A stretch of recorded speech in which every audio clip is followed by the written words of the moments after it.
Le quotidien s'intéresse à la situation économique du Sénégal. Le professeur Ali Mbaye affiche son pessimisme, c'est le gros titre du journal. À moins de 5 mois de la présidentielle de 2019, le professeur Ali Mbaye, économiste et doyen honoraire de la FASEC, jette un pavé dans la mare. Invité de l'émission Objection hier sur Sud FM, Sen Radio et reprise par Sud Quotidien, le professeur Ali Mbaye a indiqué que le Sénégal de 2018 n'est pas différent de celui de 1960.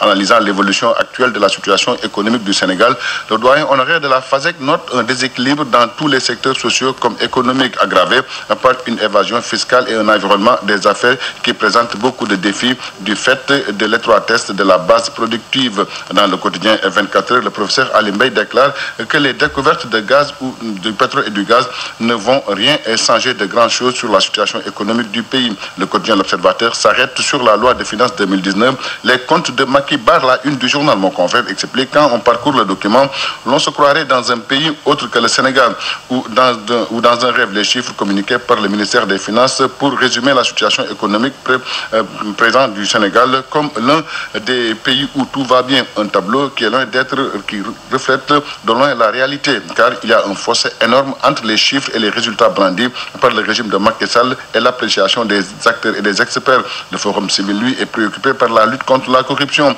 et les rapports de l'OFNAC qui restent complaisant selon le coordonnateur Birahim Seck. Dans le quotidien Enquête, il alerte sur les conflits d'intérêts. Par exemple, être un ministre ou un fonctionnaire et avoir des sociétés qui gagnent des marchés. Le coordonnateur du Forum civil s'est prononcé au cours d'une formation de renforcement des capacités des journalistes, ajoute nos confrères du quotidien Dakar Times.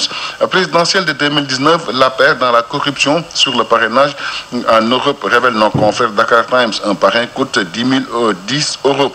Ils expliquent que le parrainage est devenu un business, mais aussi au Sénégal et dans la diaspora en Europe, des membres de la paire font le tour des foyers pour acheter des signatures entre 10 et 20 euros. Une corruption doublée d'un achat de conscience au vu et au su de tout le monde.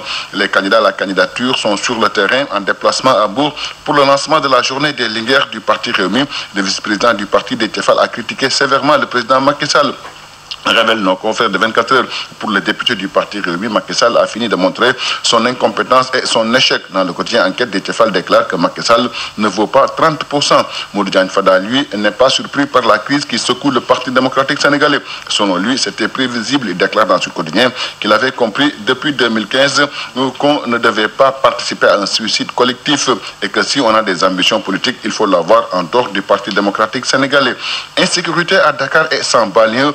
Les forces de sécurité et de défense multiplient les opérations de sécurisation. Selon nos confrères de l'Observateur, le commandement de la gendarmerie a initié une série d'opérations de sécurisation. Plus de 224 personnes ont été interpellées pour divers délits. L'enquête écrit: la gendarmerie ratisse la banlieue. Selon les sources du journal, l'objectif est d'installer la peur dans le camp des délinquants.